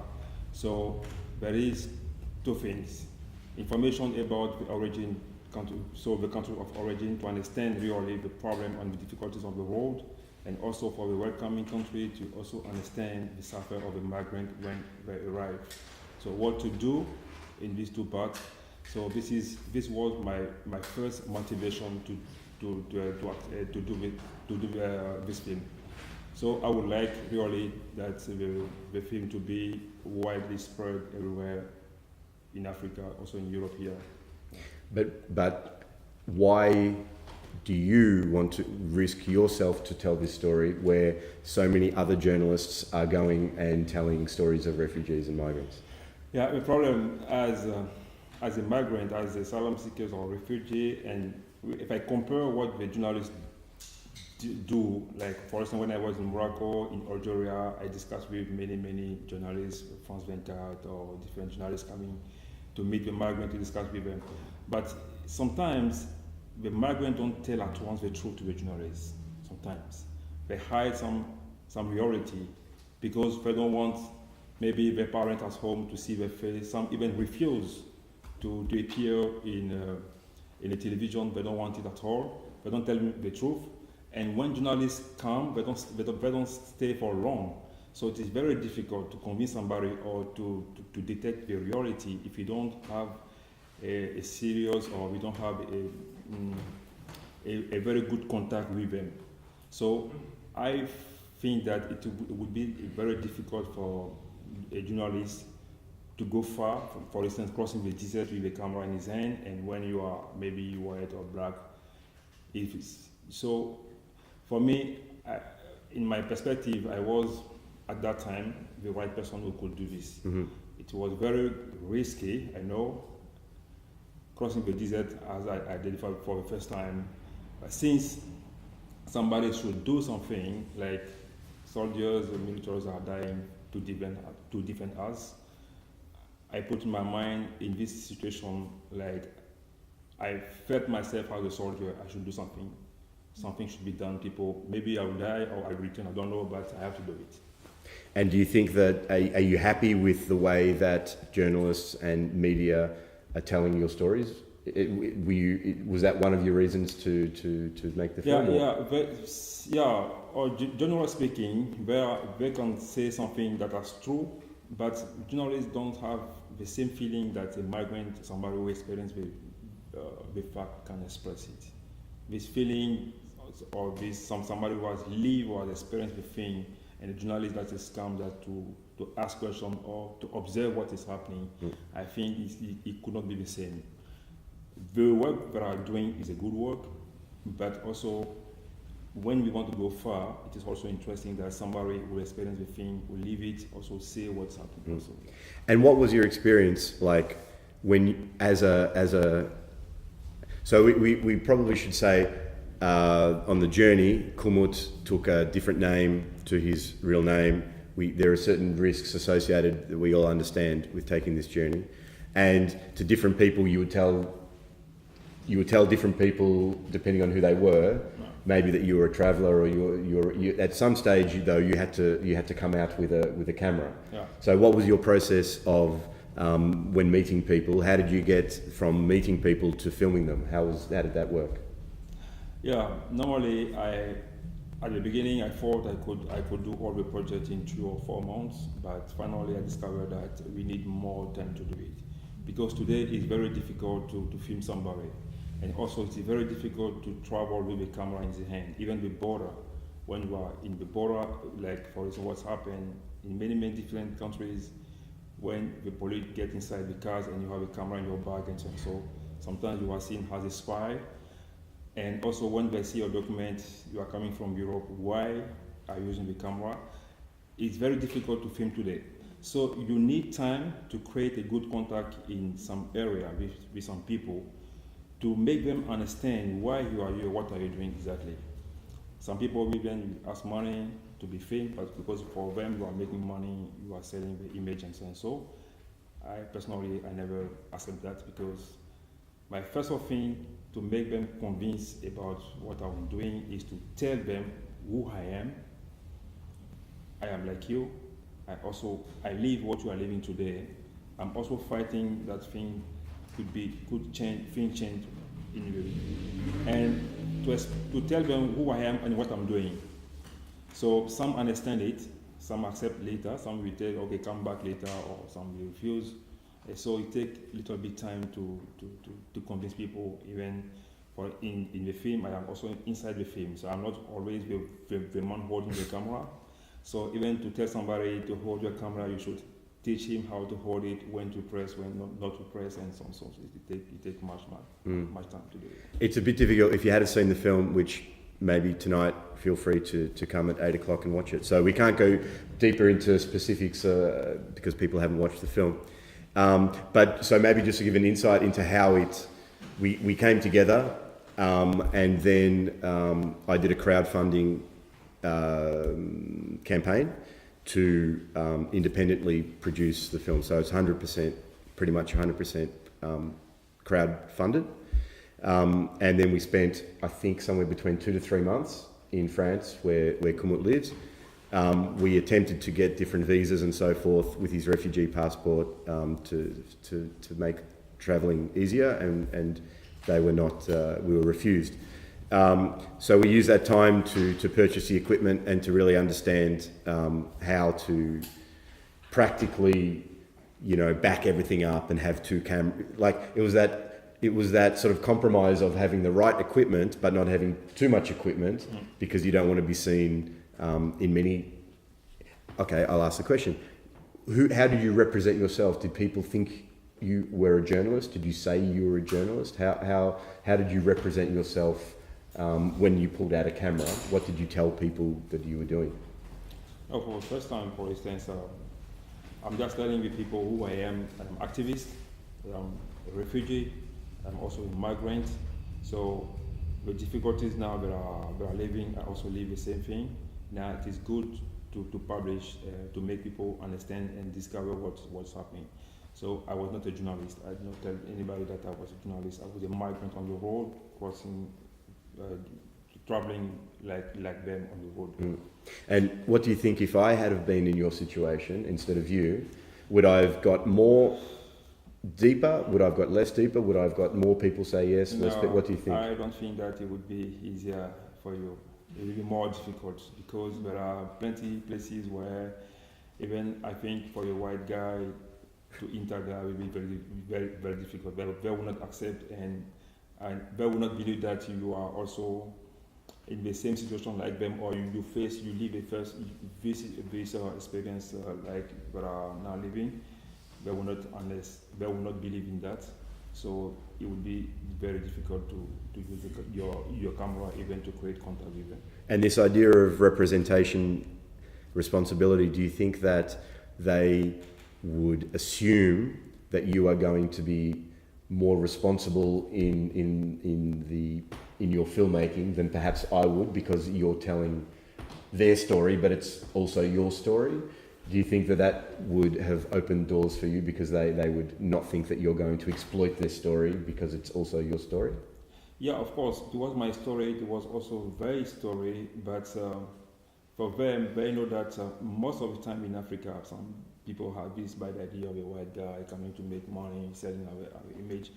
They really think that even for somebody coming from Europe also may have these opportunities or this possibility of selling or doing so many things. So if you need to get a real discussion with them to tell them really what's happening so that they understand it. And the second thing is I keep contact with all of them. I said, this is my contact, this is my telephone number, this is my image, my email address. If you want to contact me, if you want to show the film later, if you want to know what I'm doing here, you can contact this.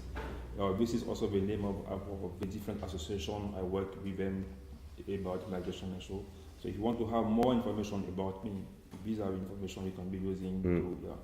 So maybe we'll just tell one small story, and then if people have any questions. But we have a situation where someone in the film, Kumut was filming someone, a woman, with a very strong, difficult story.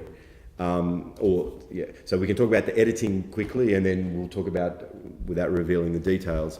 The way the film was edited was, Kumut was sending me the footage, I was translating it, and we didn't edit it together, in the sense that Kumut returned back to France, I was still living in Morocco, but I think that we both had knowledge of each other's ideas because we spent a lot of time together. And also I think that from my previous film, The Land Between, I sort of understood the context of the footage in some way. And so we would, when I had the rough cut, I would upload a link and send it to Kumut, and then he would comment both good, bad, or things to add, things to delete. We generally we had only minor things that we disagreed with, and it wasn't really disagreements because of any reason. It was more you had some concerns about certain things and that you didn't want in the film. I thought certain things would make the film stronger, not from an activist point of view, but as a filmmaker. And then we had a really difficult challenge where we have a woman in the film who was speaking to Kumut in a very intimate in the sense of telling a very hard story. And I've never been able to capture anything as emotional as that footage. And so when I heard this footage, I thought, as a filmmaker, wow, this is the scene of the film. This is the scene that people will remember. I've never been able to film anything this strong. Ultimately, that scene is now no longer in the film because we are not able to be sure that that putting that scene in the film it may create a safety issue for the person in the film, for example.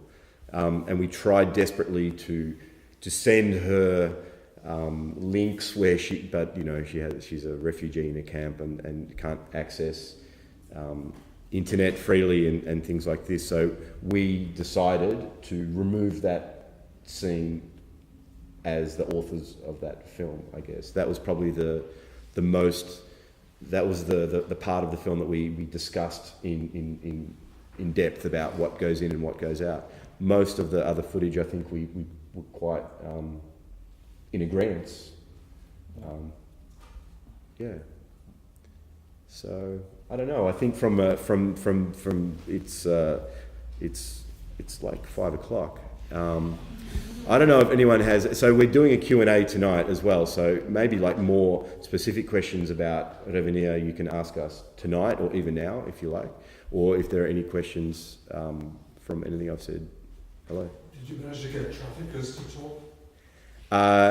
What I'd probably say is it's difficult to answer that question without watching the film.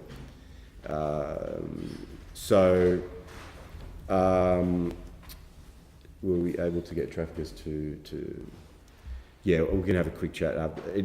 We hope to, because for both of us, I think it was important to humanise the entire process, including traffickers and these words like traffickers and smugglers. So we wanted to do that. Whether we were successful or not is don't want to kind of spoil the film, let's say. Yeah. I have a very general, practical question. The way I understood it, you spend weeks and months on the ground for making a single movie, and all your films are available online for free. How do you finance your movies? How do you finance your life? You mentioned a crowdfunding campaign. Yeah, so the last film was done with a crowdfunding campaign.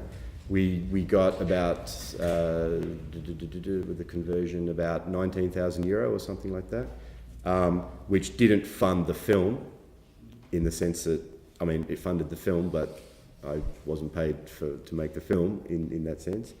I personally make small money doing talks or selling DVDs or different things. I guess I was lucky that I was a builder in a previous life, and I have a small save. Like I have a little more money than zero, and I'm just trying to not spend that at as fast a rate, and trying to spend that as a slower rate as possible. No, I mean, not through making film. I spend money in making a film, and I don't get that back.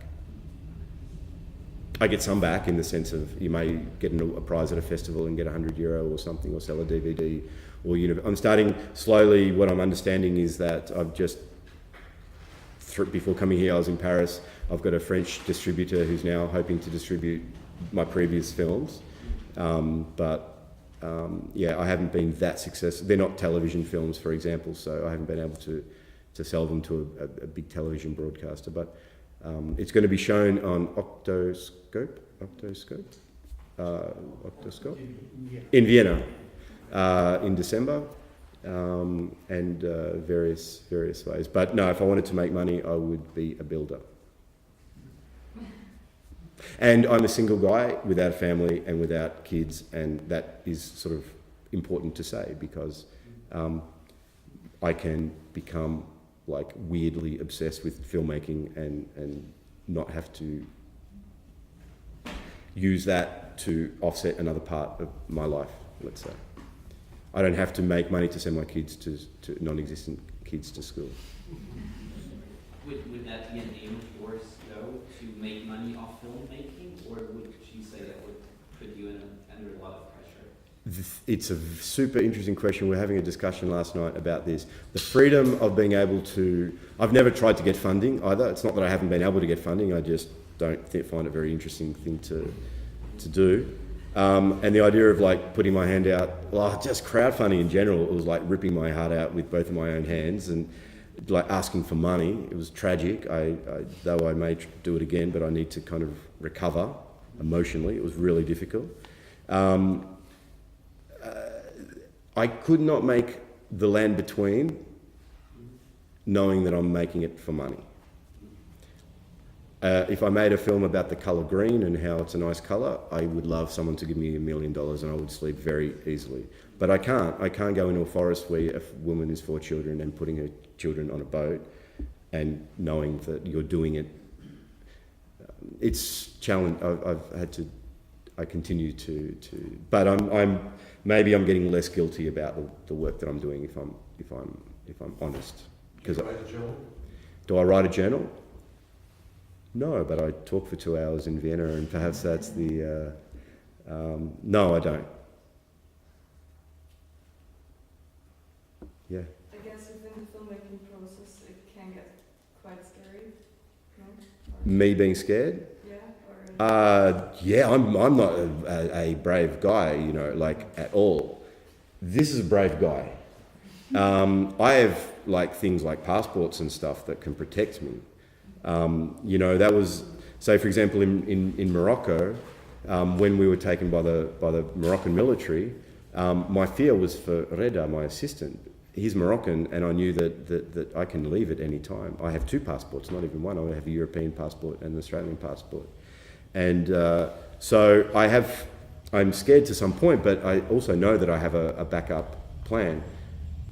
Kumut, who's across the African continent with a refugee document that we discovered is not really worth a great deal, is taking in much larger risks than I am. The other side is that for any of these, like I know that we will both get criticised or challenged about this film. I will be criticised because it will be assumed that I looked for someone to do this and I found that someone and I put him in a risky situation. Kumut will be accused because now he has reached his, or you know, he's got to go back to a risky situation that he didn't have to. And you may want to expand on this or not, but he also left a family to go back and do this. So, but the thing, we love watching films on a screen, but we don't want to think that everyone that wrote an interesting book or made an interesting film or did something, when I say interesting, they did risk, you must risk something. So we tried to minimize our risks, but if the traffickers take Kumut, and I mean my fear,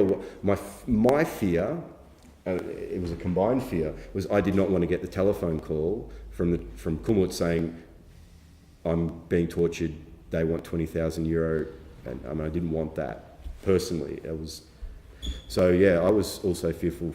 I was more fearful of Kumut than I was of myself when I make my own films, because I was not in control of what was happening. Yes.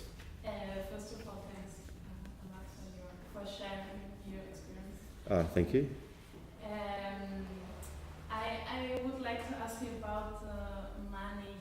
You said you never would give people money, even if they would ask you.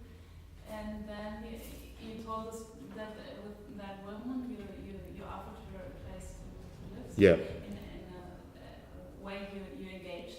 Yeah. I would like to. I find this question very interesting to Yeah. how do we deal with people wanting money. Yeah. Why do you reject it Yeah. totally, or what? So I can only give examples of, I can only just tell you my examples. That's how I learn. I don't know any other way. So when I was in Ghana, I bought these boys a Coke at the end of the day. And I thought I was doing a really great thing. And then the next morning, the boss of the boys came up and he said, I know you think you're doing the right thing. Never give anyone Coke. Don't give them $1, do nothing. I said, why? He said, because last night there was a fight and the boys wanted Coke and the other boys, why didn't we get Coke? And tomorrow everyone will want Coke, and before they won't let you film without Coke. I gave a Coke, it was 45 degrees and I wanted to drink a Coke, and we drank together. And from that moment I realized sort of to listen to people, you know. I'm not telling him so I didn't give anyone anything at that moment. The land between, they want medicine, they want clothes, they do not want a camera in their face. That was the first dilemma, and they want money. So when I say didn't give money, I mean, to Yaku, every time we came, we would bring, they wanted tea, they wanted sugar. I also like drinking tea. So we would bring tea, we would bring sugar, and we would arrive and they would make a tea with us and we would share the tea. They had a sacrifice, like a day when they were doing a special feast for sacrifice, we bought chickens for the sacrifice. For Yaku, every time we went, we would give him credit on his telephone to be able to communicate with us, but to be able to communicate with his friends. With Aisha, we bought the children books and apples, but cash, even from people like Aisha will tell me, don't give anyone, also people that have a deeper understanding will, or in my experience, will say money does not solve anything. It potentially creates more problems. I then had problems where Aisha wanted money. I mean, we did things, we financed, Aisha broke her leg, we paid for her operation but nothing to do with the film. And I think there's a massive difference. We were even talking yesterday about this idea, and we both did it independently of each other. We didn't know that we both would give someone perhaps something at the end of a project or at the end of something, rather than at the start, in the sense of it's an acknowledgement, there is some exchange, and it's you have taken something, you've given your time and something in return. But the idea of coming with money, and therefore that's why you are doing something in front of the camera, that's why Yaku stands there and tells you he has 3 wives and 2 children. And not only that, it has destroyed, the reason that Kumut can't film in Africa and I can't film in Morocco is because so many people before have come and given money, and it's now an expectation. And I truly believe that it hurts ethically and rigorous journalists, filmmakers and researchers when people before come and promise, either make false promises or come with money. And money is eaten in 2 seconds. I mean, I saw it with my own eyes, give money, they go to drink alcohol and it's disappeared. There are much more interesting things to do than money. So I also feel, so we would bring jackets and we would bring clothes and other things. And I also feel that if you give someone money, they do not respect you. They feel that you've bought them and they become possibly an actor in the film, and they tell you what you think they want you to tell them. But yeah, I may come here 10 years later and have a different answer to the question, but that's been I think that there are more interesting things like being respectful and culturally appropriate much more than money. And we would take photos of Yaku and come back and I'd give the guys photos, and these guys have been in the forest for 2 years, they haven't seen a woman nor dance to music. I would bring music from their country and we'd dance together, and then money wasn't even discussed so much. I'm so sorry to break up a very lively discussion, but unfortunately we have to leave the building. Leave the building, more or less. But we have a great chance to talk to you later tonight after your film, and both of you will be here for the next couple of days. So we will be hanging around the festival. Yeah, Kumut's leaving tomorrow morning, so catch him tonight if you need to. But even now, between now and the film, I think I might go slowly to the cinema or something. So if anyone wants to buy us a beer and a juice. Thank you very much. Thank you. Thanks for the.